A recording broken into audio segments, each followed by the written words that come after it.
The shriek cut through the humid air like a siren. Families paused mid-laughter, the splash of the wave pool momentarily forgotten. Children clutching pool noodles froze in place. Parents exchanged uneasy glances, and lifeguards instinctively scanned the crowd. Something was happening, something no one could ignore. At the center of the commotion stood a woman, her wide-brimmed sun hat slightly askew, her sunglasses dangling from one ear. Her voice carried over the music and rushing water, sharp and unrelenting. She wasn't just talking, she was commanding. "Everyone needs to get out of the pool! Now!" she barked, pointing furiously at the chlorinated water, as if it held some terrible secret. A father nearby chuckled nervously, pulling his daughter closer. "Is she serious?" he whispered. But Karen, as she would soon be known to the crowd, was dead serious. The lifeguard, a young man with sun-bleached hair and a whistle still dangling from his lips, stepped forward cautiously. "Ma'am, please lower your voice. What seems to be the problem?" "The water is contaminated," Karen declared, her face flushed red, her arms slicing through the air like windmills. "I saw it with my own eyes. Something dangerous floating in there." "You're putting every child at risk!" Gasps rippled through the crowd. Parents exchanged uneasy looks, pulling children closer to the edges of the pool. A few climbed out, dripping and confused, while others hesitated, unsure whether to trust the lifeguard or the stranger with blazing conviction. The lifeguard tried to reason. "We test the water hourly. There's nothing unsafe." But Karen cut him off. "Don't lie to me. I won't let you endanger these families." Her words struck like sparks on dry tinder. Within moments, the calm summer afternoon transformed into a brewing storm. Mothers called for their children. Teenagers leapt from the slides, and whispers of contamination and cover-up spread like wildfire. By the concession stand, an older couple debated leaving. "It's probably nonsense," the man muttered. But the woman tugged at his arm. "What if she's right? Better safe than sorry." Meanwhile, Karen marched closer to the lifeguard tower, her voice rising with each step. "Shut it down, or I'll make sure this entire park faces consequences." The lifeguard raised his hands, torn between authority and panic. Around him, families were already scattering, belongings clutched to their chests. The water park, once filled with laughter and joy, now echoed with chaos. And at the center of it all, Karen, relentless and unstoppable. The scene unraveled faster than anyone could control. Parents pulled children out of the water as if it were poison. Flip-flops slapped against hot pavement. Lifeguard whistles shrilled, and the once playful air of the water park thickened with dread. Karen stood tall amid the frenzy, her sun hat tilted dramatically, as though she were leading a crusade. "You're welcome," she shouted at a mother who rushed past, clutching two dripping toddlers. "I just saved your children's lives." The mother didn't reply, only quickened her pace toward the exit. Meanwhile, the lifeguard scrambled for backup. He grabbed his walkie-talkie, voice tight with urgency. "Security to the wave pool, now." Within moments, two uniformed staff members jogged over. They found a crowd teetering between confusion and outright panic. Guests argued, some demanding refunds, others insisting they had seen nothing unusual. One teenager loudly mocked the chaos, cannonballing back into the pool, only to be yanked out by his furious father. "Ma'am," one of the security guards said, trying to keep his tone calm, "we need to ask you to step aside." Karen pivoted, eyes flashing. "Step aside? While you let innocent families swim in filth? No! I will not stand by while you endanger lives for profit."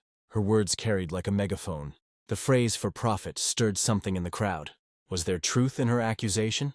Had the water park ignored safety for money? A man near the concession stand called out, "Hey, if she saw something, why aren't you checking the water?" Murmurs of agreement rippled through the gathering. The staff exchanged uneasy looks. The longer they hesitated, the stronger Karen's hold on the crowd became. "Test it, right now," Karen demanded, pointing toward the pool as if issuing a royal decree. The lifeguard hesitated, then knelt with the testing kit usually reserved for routine hourly checks. His hands trembled as he collected a sample, the crowd pressing closer to watch. Even children leaned in, eyes wide with anticipation, sensing the drama like a story unfolding just for them. Karen folded her arms with grim satisfaction. "When those results prove me right, every parent here will know I was the only one brave enough to speak." The lifeguard dropped the strip into the vial, his throat dry. Seconds ticked like minutes. Parents clutched their children. Even the roller coasters in the distance seemed to hush, as if the entire park were holding its breath. The colors on the strip began to shift. The lifeguard's eyes widened. Something was definitely off. The vial trembled in the lifeguard's grip, the color strip darkening into shades no one expected. He blinked, hoping his eyes deceived him. But the evidence was clear. Something abnormal was in the water. A hush rippled through the crowd. Parents craned their necks to see, Children whispered, and Karen stepped forward triumphantly. "I knew it!" she cried, her voice ringing out like a bell of judgment.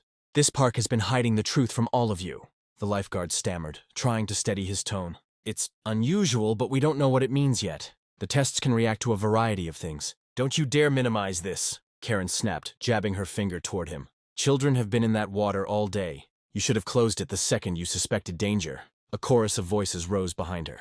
"Yeah, why didn't you?" One father shouted. "My son was just swimming there," another yelled. The park's carefully crafted image of fun and safety crumbled, replaced by suspicion. Security tightened their stance, but the crowd was already shifting toward unrest. Whispers turned into demands, refunds, explanations, accountability. Karen, sensing her influence, raised her hands like a conductor summoning an orchestra. "This is bigger than just one pool," she declared. "If they lied about the water, what else are they covering up? Food safety? Ride maintenance? This entire place is a hazard!" The crowd gasped. Doubt spread like cracks through glass. A group of teenagers who had been laughing minutes earlier now looked unsettled, scanning the slides and towers as though expecting collapse. The park manager, a man in a crisp polo shirt and sunglasses, finally arrived. His forced smile barely concealed his alarm. "Folks, please, let's remain calm. Our water testing systems are state-of-the-art. I assure you there is no serious risk." Karen whirled on him. "Then explain this." She yanked the strip from the lifeguard's hand and held it high. "Does that look safe to you?" The colors, murky and alarming, spoke louder than any official reassurance. The manager hesitated, and that moment of silence was all the crowd needed. Parents began gathering their belongings in haste. A boy cried, insisting he felt itchy after swimming. Two teenagers coughed dramatically, fueling the panic further. Karen seized the moment. "Families, you need to protect your children. Leave before it's too late." The exodus began. Towels, coolers, strollers, all clattered toward the exits. And yet, deep down, a question lingered. Was Karen right? Or had she simply ignited chaos that could no longer be contained? The water park transformed into a storm of fear. Guests abandoned lounge chairs, half-eaten hot dogs, and sun hats as they rushed toward the gates. Strollers bumped against each other. Flip-flops slapped across pavement, and the lifeguards' whistles were lost in the uproar. Karen stood near the wave pool like a general commanding her troops. Her voice soared over the noise. "Don't wait around to be their test subjects. Get out while you still can." Every word fueled the frenzy. Children cried, parents shouted, and staff scrambled to contain what had become a stampede. Even the lazy river, once a gentle stream, dotted with floaties, was now clogged with guests, climbing out in haste, splashing water everywhere as they fled. The park manager barked orders into his radio. "Lock down the slides! Shut down concessions! Get security to every exit!" But his voice was swallowed by the chaos. Near the concession stand, a frightened teen knocked over a tray of nachos, the cheese and chips scattering across the ground. A younger child slipped on the mess, bursting into tears as her mother scooped her up.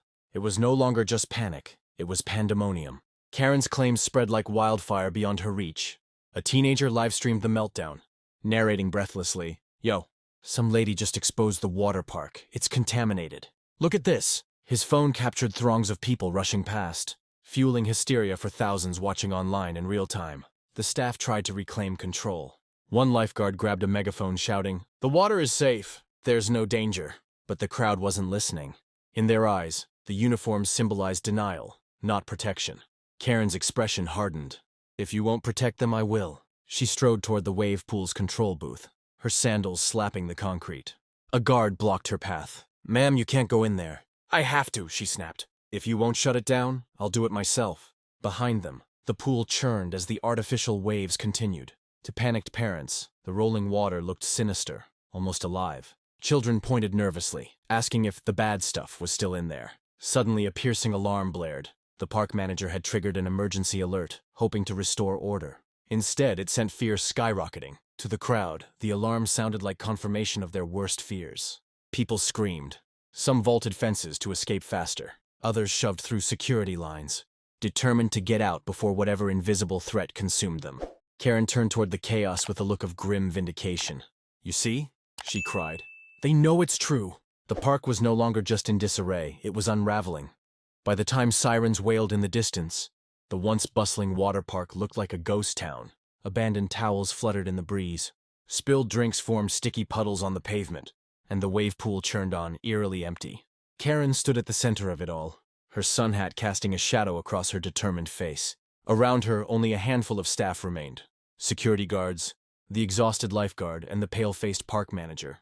The guests were gone, their laughter replaced by the echo of chaos. "Congratulations," the manager said bitterly, approaching her with measured steps. "You've emptied the park." Karen folded her arms, unshaken. "I didn't cause this. You did. I just revealed the truth you tried to bury." The lifeguard shook his head. The test wasn't proof of contamination. It could have been anything. An imbalance in chlorine, sunscreen residue, even food dye. You scared people for nothing. For nothing, Karen snapped. Parents are protecting their kids. If I was wrong, no harm done. But if I was right, I saved lives. The distant sirens grew louder. Police cars pulled into the parking lot, lights flashing, followed by an ambulance. Officers spilled out, ushered by panicked reports of a disaster. Their eyes swept over the eerily quiet park, clearly expecting victims, not silence. One officer approached the manager. "We heard there was contamination in a mass evacuation." The manager pinched the bridge of his nose. There was no contamination, just a misunderstanding. His gaze flicked toward Karen, brimming with frustration. Karen met the officer's stare without flinching. "A misunderstanding? Ask the families who ran for safety. Ask the children who swam in that toxic soup." The officer frowned. "Toxic soup? Ma'am, did you personally see anything unusual?" Karen hesitated. For the first time, her confidence wavered. She replayed the scene in her mind, the rippling water, the splash of sunscreen shimmering on the surface, the vague shadow she thought she had seen. Had it been real, or had her suspicion grown into conviction? The officer turned back to the manager. "We'll need a full report and water analysis. Until then, this park remains closed." The manager's shoulders sagged. The summer season ruined in a single afternoon. Karen watched silently as the staff dispersed, their faces etched with defeat. She had won, but the victory felt hollow. Was she a hero, or had she unleashed chaos over nothing more than paranoia? As the sun dipped low, the water park stood silent, a monument to panic, and Karen, hat tilted defiantly, walked toward the exit, still convinced she was right, even if no one else believed. If you're hooked by this wild water park meltdown story, don't forget to hit that like button to keep the chaos going, and drop a comment below. Do you think Karen was protecting families, or just stirring up panic? I'd love to hear your take. And of course, make sure to subscribe so you don't miss the next unbelievable story like this one. Who knows where the next meltdown might strike?